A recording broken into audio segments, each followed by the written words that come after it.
Okay, welcome everyone. This is, you can see my desktop okay, Robin? Yep, we sure can. Okay, great. So this is Al Marciante with Oracle. Joining me today is Rich Wilkie. I'll probably do most of the talking through the slides today, but Rich will certainly chime in on any things he would like to add, and he'll also be monitoring the Q&A for any questions you may have during the session today. So our goal today is really to talk about the on-premises Hyperion release. So a lot of the conference, a lot of the other things you've heard about have been cloud related. So this one is just focusing purely on-prem. There's certainly pathways, opportunities, programs, et cetera, for customers when they're ready to start looking at cloud solutions. But we're not going to be talking about those in this presentation. You've probably seen them in other sessions related to the cloud products, and if you're on-prem, how you can get there. So we won't cover those or do those. Today's agenda is really pretty straight and simple, right? We're going to talk about our on-premises strategy. We're still talking with customers on a regular basis. I know Rich gets on calls, I do, whether we're working with partners, whether we're just doing calls directly with sales and with customers. And not everybody is currently aware of where the releases are at, what Apps Unlimited is, and all those other things. So if you've seen the presentation before, or if you've went to OpenWorld 2019, or even Kscope last year in 2019 when we had conferences in person, some of this might be a little repetitive, but it's always good to make sure that folks that are all on the same page and understand exactly where the on-premises releases are, the support cycles, etc. And then we'll dive into the 11.2 release. So 11.2 is available. It's been available for just under a year, and we've had several patch set updates against that, and we'll cover that. And then we'll talk about kind of the future roadmap, potential futures areas we're going to. So pretty compact, pretty short, sweet. And so we'll dive right in. So first of all, what we want to make sure everyone's aware is that Apps Unlimited is a program at Oracle that most of the on-premises applications sit in. And by on-premises applications, I mean things like JD Edwards, eBiz, Hyperion, et cetera. So the 11.2 release really brings us into the Apps Unlimited program. What's nice about the Apps Unlimited program, and this PDF will be posted, so you could always Google, Oracle Hyperion Apps Unlimited, and you'll get these links below. But we'll make sure that they're in the posted presentation, so you can always refer to them later. But it really sets out some key tenets that we operate under as part of Apps Unlimited. Within there, we're going to talk a little more about what the more nimble delivery really means. So when we deliver updates, what that means in terms of effort to install or migrate to those, et cetera. But it also lays out some things around the roadmap and how futures are delivered. And, for the most part, the on-premises applications, they're well established. Customers use them. Many customers are probably still going to have some level of on-premises footprint for a while, while they may be mapping their release or their roadmap into the cloud. So our goal there is just to make sure they have that stability, reliability, maturity, all the things that they have with these releases. So it's not really the platform where you're going to see, huge innovations around machine learning and other things, but they are where we're going to deliver targeted releases or targeted enhancements that are more driven by customers, right? We want to make sure we're delivering things that customers may actually, or that would add benefit and usefulness to the customer versus just adding features that may sit there unused for years until they decide to look at their application and see how they might use them, right? So we really want to do those based on the timeline. As part of this program, one of the things that it does, and the 11.2 release is what brings us into Apps Unlimited. So 11.124 has a timeline of 2021, of December 2021, when it goes out of Premier support. There's been questions about, hey, with the pandemic or with COVID, will that date move? What I can tell you is that date won't move. And there's reasons for that. Most of all is because a lot of the third-party things that Hyperion EPM is built with. So a lot of the third parties we use, which are documented, so you can get that from the documentation site. Fusion middleware, some of the OSs and other components that it runs on.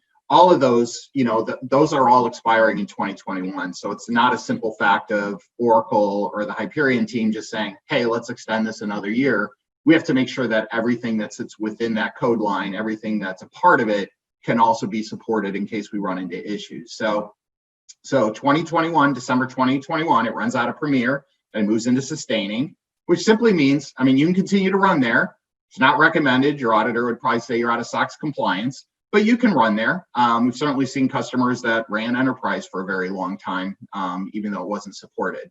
But what it really does is it moves you with 11.2 into the Apps Unlimited program. Now, on an annual basis, when we did this presentation last year, 2030 was the date, right? That was the timeline, because we said, well, we're going for at least 10 years with this under Premier support, meaning that this is the main upgrade you do. This is the last big out-of-place migration you do to get to 11.2, and then everything else will be patch set updates, which are easily applied into the environment without doing another major upgrade. But on an annual basis, we do take a look at that. There's certain key things that we may do in the code with new features and other things that could trigger an extension of Premier support for another year, or looking at where customers are at on their roadmaps for their EPM, ERP systems. So as a whole, the program moved forward another year and I think it was January or February of this year, the decision was to add another year to it. So now it's 2031. Early in 2021, the management team will take a look at that again. And if they decide to go for another year at that point, the state will move to 2032, if that decision is taken. So it moves as part of the whole program. So it doesn't mean that, well, eBiz is saying there's this 2031, but Hyperion is saying it's 2032 or whatever that may be. It moves as a whole for that program, right? So this is a huge benefit to the customers in terms of reliability, consistency in their on-premise investments from Oracle. If it's just Hyperion, hey, that's great. If it's Hyperion and eBiz, you have the consistency there, both in terms of skill sets and delivery of patch set updates and what.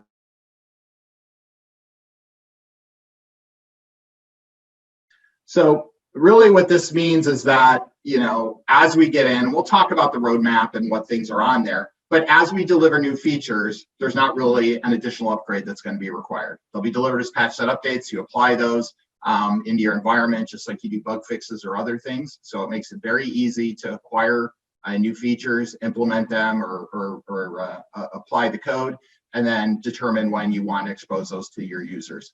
We don't force you any migrations after that. Once you're on that platform, you're fine, you're solid. The OSs and other things that we're certifying against and databases and other things as part of 11.2 have a very long runway as well. So we're not, we didn't bring out 11.2 and say, hey, we're supporting Windows Server 2012, because that wouldn't add a lot of value to you, because the reality is 2012 only has about another year or so of direct support for Microsoft as of now, or the last time I checked. So, right, they have about a 10-year support cycle as well. So we wanted to make sure that we started to support the latest and greatest, so that you have that peace of mind and just invest in the one time doing the migration.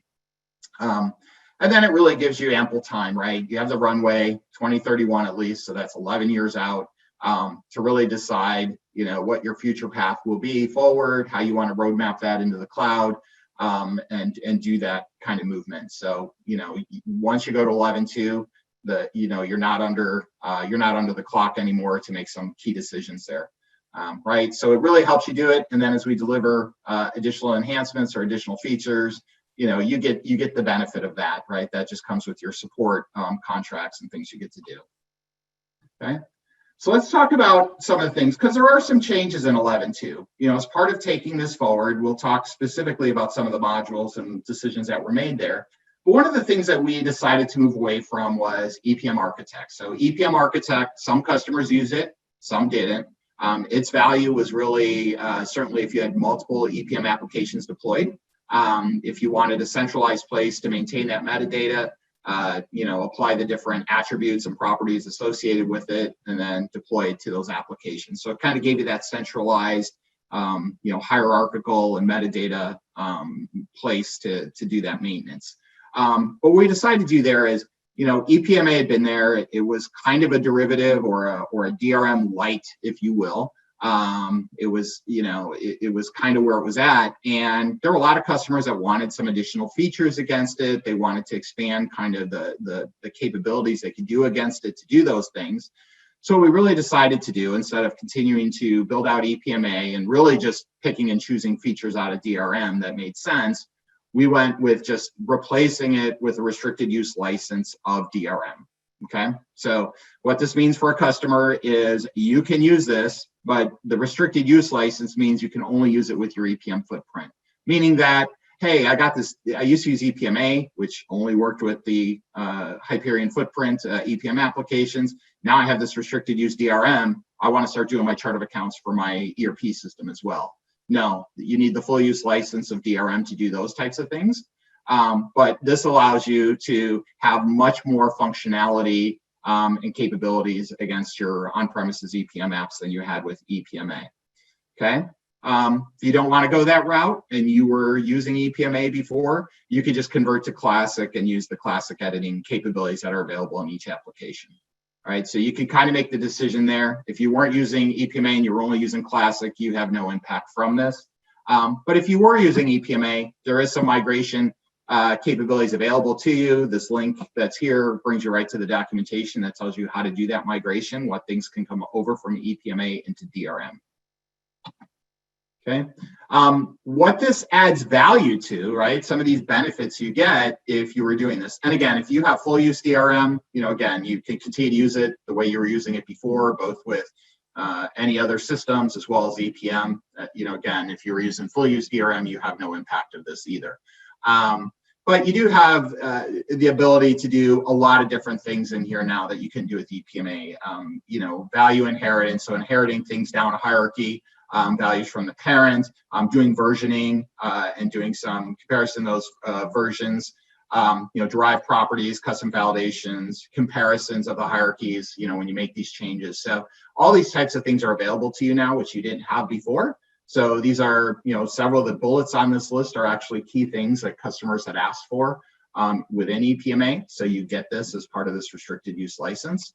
And so, you know, you get some specifics. Again, I won't get into the details, but, you know, you have max name users to use this to do all your administration around the data relationship, being a data relationship steward. And again, you can kind of use this within your EPM ecosystem, right? But if you want to extend it out to your other systems, you need to get the full use for that. If you want the DRG or the data relationship governance feature, that's where you would go to full use. Or if you really want to take advantage of some of the more advanced analytics capabilities that DRM delivered on-prem previously as well. So there are some things there that, you know, again, you may start to use this and then you see value, because as you start to go to the cloud, you may say, well, I'm either going to start to use EDM in the cloud to do my enterprise data management as something that people do with financial transformation, or you go to full use of DRM and you could start to share hierarchies and other things between your on-prem applications and your cloud applications, cloud EPM, other things. So, you know, it provides a nice bridge there to do that. And just updating that license to full use would give you some of those capabilities there to do that. So, you know, think about it, especially if you're an EPMA customer. It's really useful. So I won't cover this area here. You could see these within the slide deck that I just mentioned. Okay, so really quickly, so you know, we kind of have this thing, right? 11.124, December 2021 is coming up, and the question is really, you know, what is it to start to go to 11.2? What does it take to go there, right? 11.2 is available, came out last year, tail end of last year, so just a little under a year ago. As I mentioned, you can't do the upgrade on the same machine. Reason being is they have the different OSs, they have the different database supports, et cetera, right? So there is no common point at which you can start with your 11.124 upgrade and apply this directly over it, and then decide to move it to a more recent OS or something else. So it's an out-of-place migration, right? So you put it on a new greenfield machine, right? The new hardware, whether you're sticking with the same OS strategy, I'm going to stay Windows, or I may be looking at going Windows to Linux, whatever that may be, you go that route and you install on a new machine. And the main path that we tested and we certify is from 11.124 to use LCM to move across. That doesn't mean if you're not on 11.123, you can't independently move artifacts from, your forms and create an application in the new environment and then import your application in over that, et cetera, et cetera. We've gone against 11.124. That is through the support policies and grace period and other things.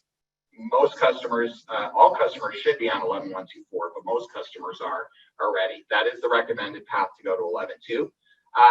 And so the process isn't too much different going from 11.124 to 11.2 than it was going from one machine on 11.124 to another machine on 11.124, right? I could do that LCM migration. Hey, Al, real quick, your voice kind of dropped away a little bit. Or did you move away from the microphone? No, I didn't, but I'll make sure to stay a little closer. You're awesome, good now. Thank you. That's good now. Okay. All right, sorry about that. Okay. Migration notes. There's a lot of details in the documentation. And so there's steps, right? What do I do to migrate the foundation components, my users, my groups, my provisioning, those things over from shared services on 11.124 into 11.2. What do I do for my planning applications? How I bring those over, and HFM applications, et cetera. So I'll add the link to the documentation in here, the migration guide, but it is all documented. Those steps have all been tested through going from 11.124 to 11.2. So there is a very solid process to bring those over. Okay. So let's talk. I mentioned a bit about that there are some changes in 11.2, and there are some considerations when you're going to it that you should be aware of. All these links, all these blue links on this page, all point to Oracle support articles, statements of direction, or others. So let me talk about a few items on here, just so you're aware. Part of when we looked at 11.2 and we were pruning and looking at the code, what customers were using what we wanted to carry forward from a supportable standpoint, uptake from customers.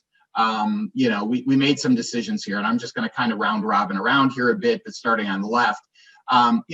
Financial management analytics, that was kind of a solution that provided some dashboards on top of HFM utilizing OBIEE. So it was a very heavy process. A lot of infrastructure required just to get some dashboards. Had very little uptake, so there was really no need to really provide that capability going forward. I'm not even sure we had any customers on it, but we're not really carrying forward the OFMA or the financial management analytics into 11.2. The analytics link, we still have many customers that are using analytics link to bring data from HFM into their Essbase application to use for query, reporting, analytics, etc. You can still use the 11.1.2 version of EAL on top of 11.2, but that is still just supported through December 2021. So the recommendation there is, probably to go the route of using FDMEE to move data from HFM into Essbase, if that's what you want to continue doing. Or you could just take advantage of the fact that there's been a lot of enhancements in HFM and 11.124 for performance, and maybe you don't really need to move that data anymore. So EAL won't be continuing past the 11.1.2 code line, but you could still use it if you're upgrading to 11.2 now, and then work on your subsequent strategy for, if that's still required to move that data there. QMR, that was just a solution mainly used in Europe. It's not, those customers have moved off of that quite a while ago. So it's just something that we don't really support anymore. Had very low traction, but it was really for solvency to reporting. For BI Plus, the BI Plus end of life as the old Hyperion and Brio products came into the fold with Oracle. Those had a statement of direction probably about 5 years ago around that to move to Oracle OBIE or subsequently to OAC. So that really shouldn't be a surprise to anybody, but we're not really packaging the old IR, SQR, or web analysis products anymore. This last bullet with financial reporting. So, financial reporting was also part of BI Plus. The statement of direction has also been posted for quite some time. You'll see some modifications here. We're working with the Essbase team. There are ways to use FR in 11.2 against your standalone Essbase when that revs to 21C. I believe there's a panel going on now, and Mike Larimer gave a presentation, I think it was 2 days ago, on Essbase's roadmap there. We'll support FR there. It's just that FR is only delivered with EPM. So your EPM users can use FR against custom Essbase applications. You need to have those users licensed within EPM to use FR against Essbase. So keep that in mind. You know, or you can look at, I know lots of customers are looking at Freeform for some of their Essbase applications that their EPM users access a lot, and getting that as a start in the cloud. Or whether you're, some customers are even looking at just bringing that Essbase model into planning within EPM anyways, and just creating that within another application. So there are a couple of options there, but you know, you can work with your Apps Unlimited team or the sales teams on this. Strategic finance, you know, most customers there are using strategic modeling in the cloud. That's another entry point that you may look at there. We don't deliver strategic finance on-prem anymore in 11.2. The other thing I wanted to highlight below this workforce CapEx project planning, those were all modules on-prem. If you have those applications today, whether you started with those and then you modified them, or whether you just used them vanilla, they will still migrate into 11.2. What this bullet means is that they're not available for new applications, and they're not going to be there to sell to new customers. So we didn't do a lot at maintaining those on a go-forward basis. They didn't have many things that we were doing with them. They were mostly used as starters to get your app going, and then they were customized by your implementation partner or your development team, whoever did your implementation. So those applications migrate. So don't read this bullet as, well, I have CapEx, but I can't go to 11.2. You certainly can. It's just more a note of, if you want to go create a new capital expense planning app, it's not going to be an option there. It's just going to be a custom application. And you could use your existing one as a template to create your new one. We already talked about EPM Architect, Disclosure Management, and EPM Mobile. Those items below, not significantly used. The EPMA we already talked about for DRM, so it has a replacement. Disman would be a cloud solution if you want to do XBRL tagging. Almost every vendor in that space, it's a cloud solution, so that cloud shouldn't present a blocker there as a reason not to utilize an Oracle solution in that area. Okay. Hey, Al, could you just talk a little bit about strategic finance, please? Yeah. So I mentioned strategic finance. The recommended path there for customers is to go to strategic modeling in the cloud. So strategic finance was it was a Windows-based app. It had a lot of third parties that aren't even supported anymore in it. It was an acquired product from Alcar that came into the Hyperion fold quite a while ago. So we're not delivering a new 11.2 version of strategic finance. If you're an HSF user and you're looking for a solution there, we would really recommend you look at Cloud for satisfying the strategic modeling area. There's been tons of enhancements there and advancements, so it's not a like for like. You can import your strategic finance models directly into there, so there's an easy migration or upgrade path into that.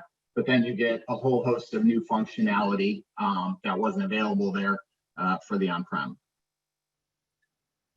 There seem to be a few questions here, so I'm just going to as opposed to coming back to this later, okay. Can you just maybe cover a little bit again about sort of the workforce CapEx, what happens if customers have that today and they move to 11.2? Yeah, so when you bring so if you have a workforce CapEx or project planning app and you're doing your migration and you're importing that LCM, it'll just import in as a custom planning application. So your app will still be there. The connections that it uses will still be there. The XREFs, all the other things you may be using to tie that into your main financial model, but it'll just come in as a custom application is all. So you can migrate in, your forms will come in, everything will work. It's just, again, when you go create a new planning application, you won't have a prompt under that type now to say, well, I want to create a new CapEx application, or I want to create a new workforce planning app. And of course, we don't sell those anymore as part of a price list item.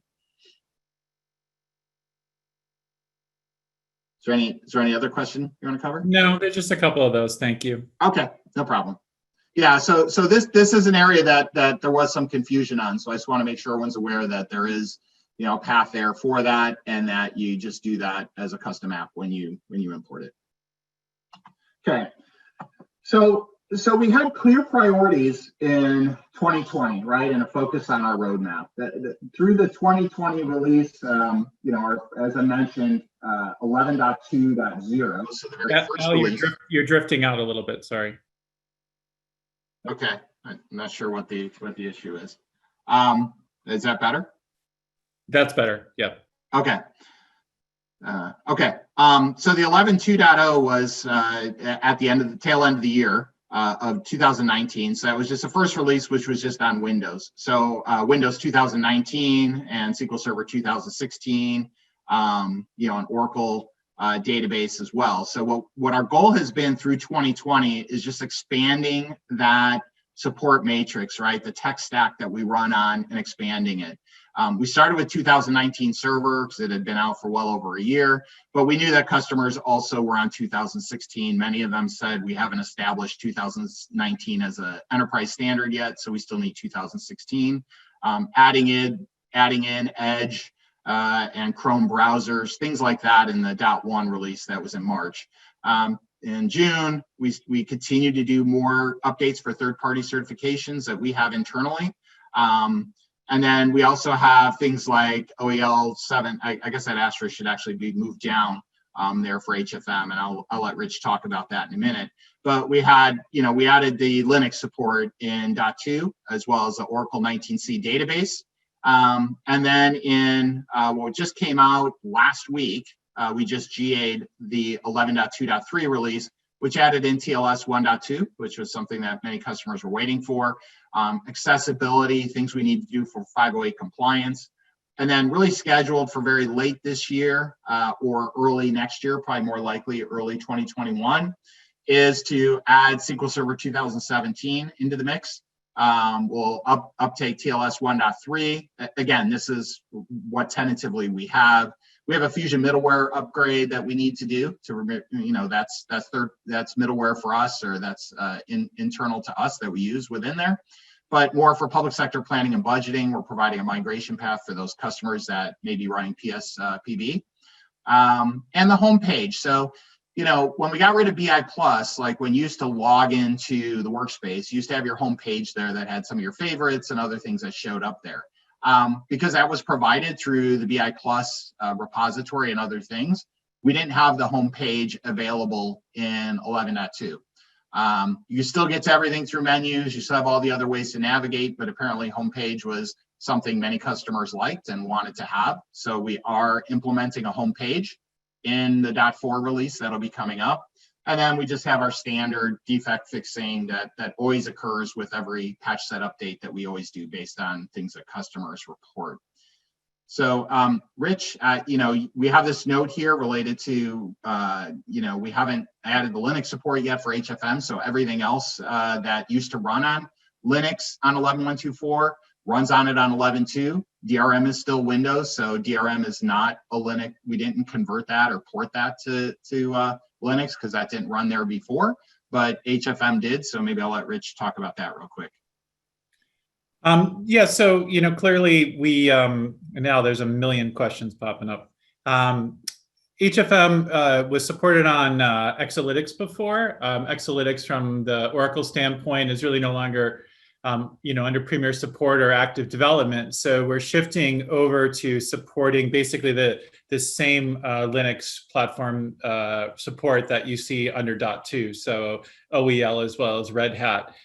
There's just more development work required from an HFM standpoint to enable that. So that's really the priority focus right now, and we should have that available, I'll say the first half of 2021.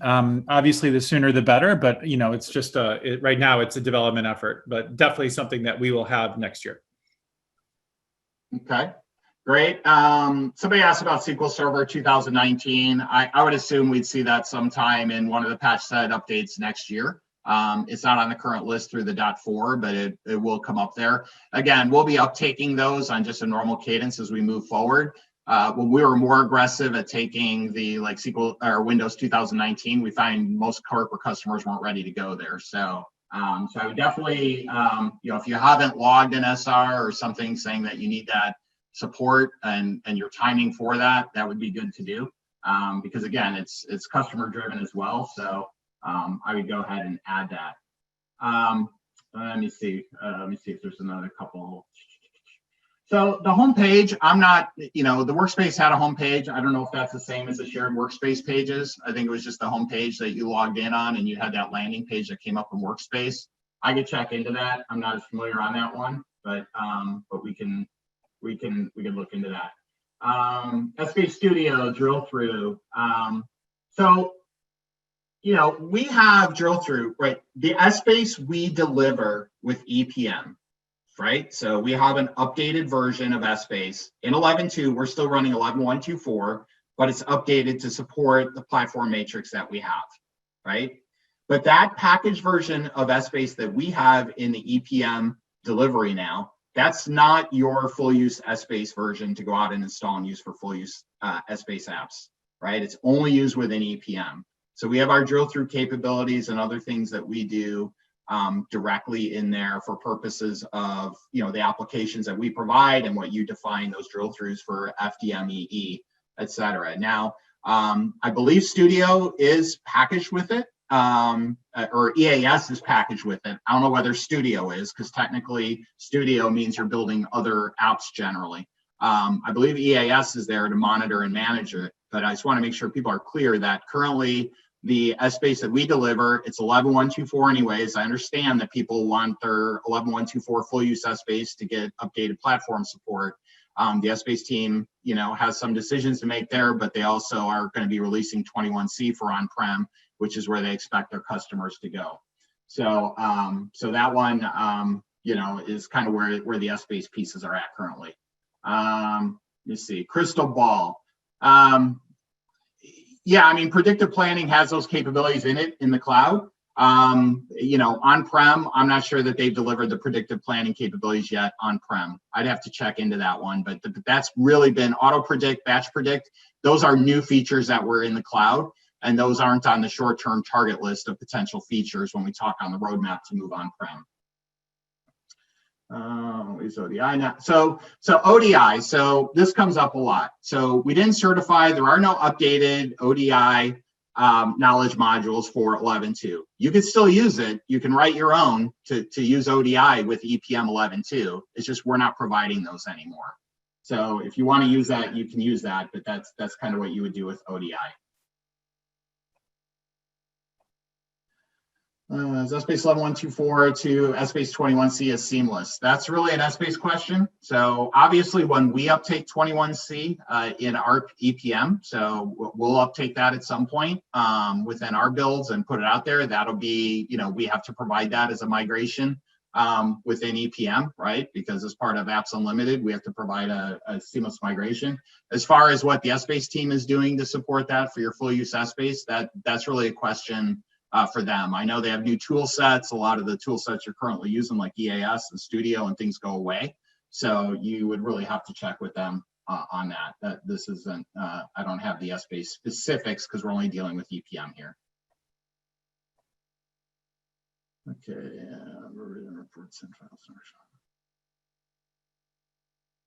okay, I'm gonna move on because some of these I don't know the answer to, but I'll come back to here. So okay. 2021 and beyond, let's look real quickly on our roadmap priorities, right? So I kind of told you what we were doing through this past year, what our strategy was, how we were building out our tech stack and our support matrix for customers. We'll continue to do that, obviously, as we move forward, right? Because vendors, and Oracle included, we're always updating. Databases, we have updates to operating systems, or Microsoft will probably come out with 2022 at some point, or whatever their next release of Windows will be, and SQL Server, et cetera. And we already talked about 2019 SQL Server getting added in. So those will happen. But that's really where we're going to start to look at, layering in some of the customer enhancements, right? Or enhancements we have on our potential list, but really looking at what customers are asking for their deployments. In general, we do want to maintain a somewhat quarterly cadence for these releases. So we are still looking to do 3 to 4 a year. This year we ran a little short of runway there. That's why I think the .4 will come out more in the beginning of 2021. But our goal is to do 3 to 4 a year, which puts it mostly on a quarterly-ish cadence.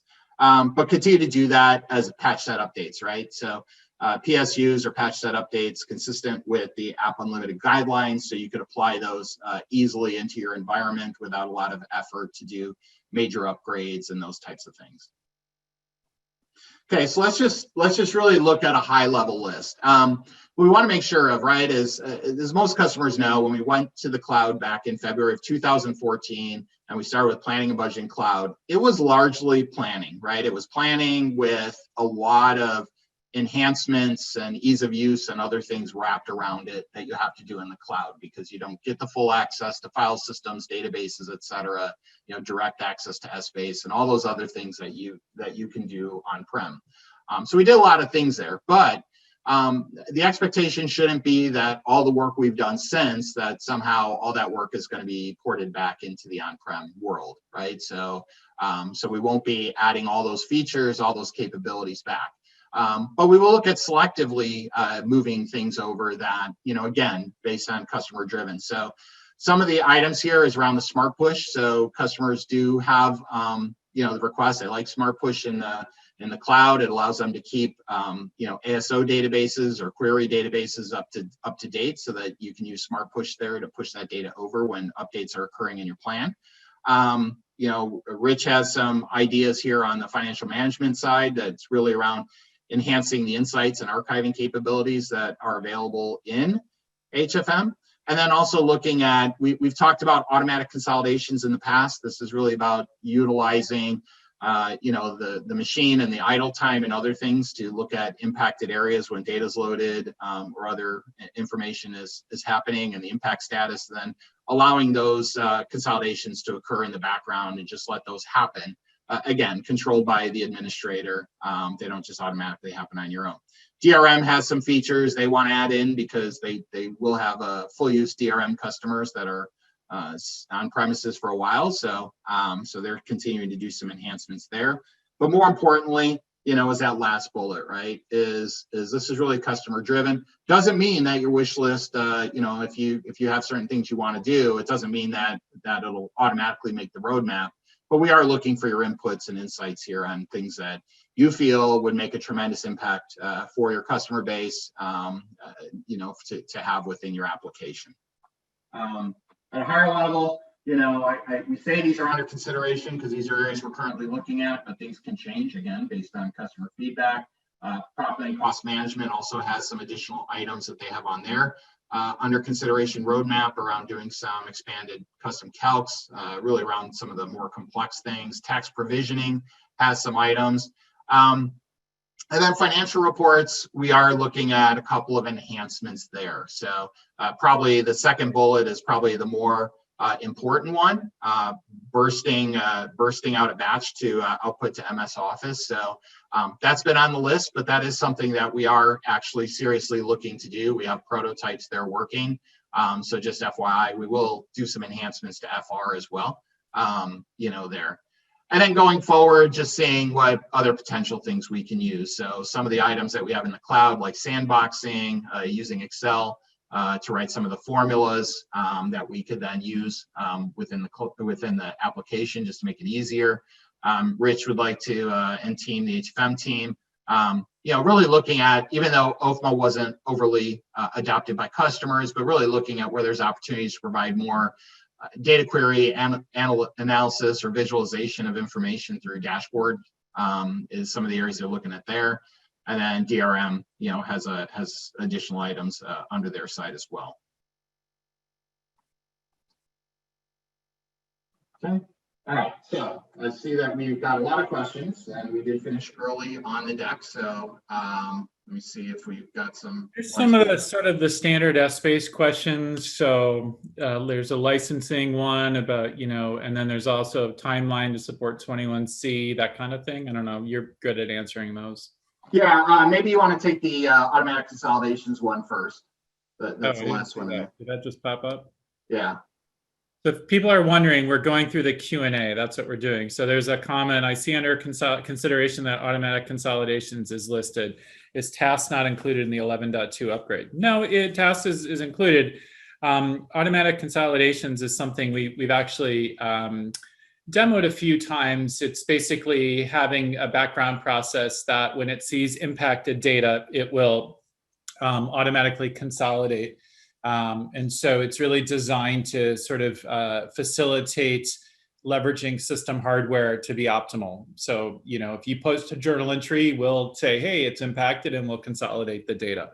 That's really the concept. Highly configurable. You can turn it off if you don't want to, which is pretty much what a lot of people will say, but it's definitely a feature that we would like to add. Okay.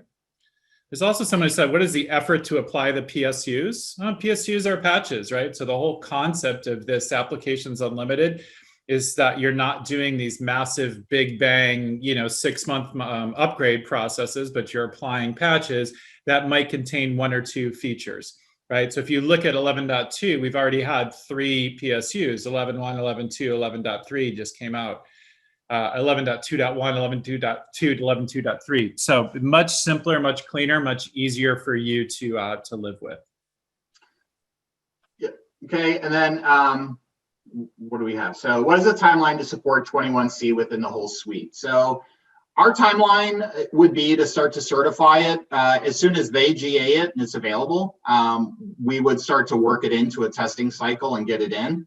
What I would tell you though is that it's part and under the covers of what we have. Just because 21C is out doesn't mean that you're going to get tremendous more functionality added to your EPM application. So the analogy I use is like, and we knew we were delayed at getting like Java or JREs updated, in terms of what that is, but it was still supported under Oracle's support policy because it's part of our package that we put out there. So we still had support for the JREs we were running or Java we were running. So I can't tell you the timeline yet until we actually start testing with it. It's kind of the reason why we don't certify with like Office before it's GA. We do test with it, but until you actually have the GA product, even though we're all internal in Oracle, we'll look at getting that into our testing cycle and then do the actual certification. The certification is going to be the easier part of it. The harder part for us could possibly be all the migration to it. So we have more work to do than just saying we can use 21C now. We need to make sure that we can migrate customers' EPM applications to that. So, just stay tuned. I'm just saying you'll hear more about that, but until that's out, I can't tell you our timeline yet, or until we start really working with it. Having said that, we do use a derivative of 19C within the cloud, so we have familiarity. 21C is just going to be a enhanced version of 19C. So I'm not expecting it to be dramatically different. So, can I? So someone asked about, it seems there's a little confusion on what a PSU or a patch set update is. So a patch set update for those of you who are on 11.124 would be .209, .210, .207. A patch set update is really a collection. It's maybe a fix of say 10 or 20 or 30 bugs kind of brought together. So a patch set update is not 11.2.4. Well, in 11.2.4, that's a patch set update. In 11.124, it would be like a .208 or a .209. Yeah, and can you upgrade? Yes, the patch set updates are cumulative, right? So they are cumulative, so you're good there. So if you're on if you're on 11.2.1 and then you want to go to 11.2.3, you can do that. You don't have to go to .2 first, right? So they are cumulative. They contain the items there. For Windows 2019 support, how does one upgrade to that when a PSU is available? Isn't that a rebuild, or is Win 2019 currently supported? Confused. Win 2019 server is supported. That was part of the original 11.2 release. That was the only OS that was supported in 11.2. So you have Windows 2019 support already. So if that's your server, if that's your standard, you can go ahead and start there and you don't have an issue. But in general, right, if I'm 2016 today, I install 11.2 there, I should be able to do the server upgrade to 2019, right? That's a Microsoft job to do that upgrade to 2019. And then we already have the support there. That's not to say that you might not look and see that a subsequent patch set update we did fixed some specific 2019 issue, that a customer identified when they upgraded that, or they upgraded their SQL Server from 16 to 17, or whatever the use case may be. So, we'll always look at those. We're always going to be certifying against our matrix what we support. And if there's things we fix, when you do that upgrade, you'll probably patch set and get all current anyways after you do that. So you're probably going to go through a bit of testing and other things there. I thought book batch output to MS Excel is already delivered in 11.2, or am I wrong? This is about bursting. So I want to just run a report, and then I want to cascade along a POV and have it automatically create all these tabs in a book for me, or in a workbook for me. So that's not delivered now as a feature. So reporting process that will allow you to do design in Excel. I mean, it's nice to have something that would design completely in Excel, and then you just import it over into a product, and then you work from it from there. It's not something that we do today, so we don't have that. 11.124 licenses for both EPM and standalone Essbase. Do we need to maintain two separate environments when we upgrade to 11.2? The recommendation is you do that, because we support, the recommendation is that you have your Essbase that you use for EPM. Our current recommendation is to have that, right? Because we don't have, because 21C is not out yet, and the 11.124 we have is dramatically updated from the current 11.124 you have. So there's no way to do an 11.2 and say, but I want to go against my full use Essbase here because I want my EPM applications there. So we don't have that set there yet. So we just recommend, to us, Essbase's batteries included with EPM, and the recommendation is until we have certification and other things, that to go to 11.2, that would be the preferred route you do. Possible in EPM standalone. I don't know how to keep answering these standalone Essbase questions. Your standalone Essbase is a separate license, and you should be running it there. Look at the license guide. When you go to docs.oracle.com and you go into the license guide, you'll see the use cases that the Essbase is provided for under the 11.2 delivery, right? So I can't, there's not a lot of use in keep answering the standalone Essbase questions here. And I think we're running over time, right? Yeah, we're gonna have to start. Any touch use EPM Automate on-prem? Most likely not, because that requires us to put all the REST APIs and all these other things there. So that's not really there. Again, if that's something that you want, you could put in a request on that. How many BSO plan types cubes can you define? Whatever you could do with planning before, you could still do. I can't answer that specific question on that one. The planning session could probably do that. And I think that's all I can really answer now. So ask for the old. Well, thank you, Al and Rich, so much. Yeah. We really appreciate this very informative presentation. Yeah, sorry, last question that was on here. Somebody's asking for the old FR Studio thick client. Not going to happen. It's web client. So we're not going back to the thick client for FR. Presents too many issues for different versions or people that have cloud. And I mean, the thick client is not going to be delivered. We're going to stick with the web client. Okay, we're done. Okay, great. And just so everybody knows, the recording of this presentation will be posted on epm.bi/solutions within the next week or two. So if you missed any part of the presentation, the recording will be posted. All right. Well, thank you guys so much.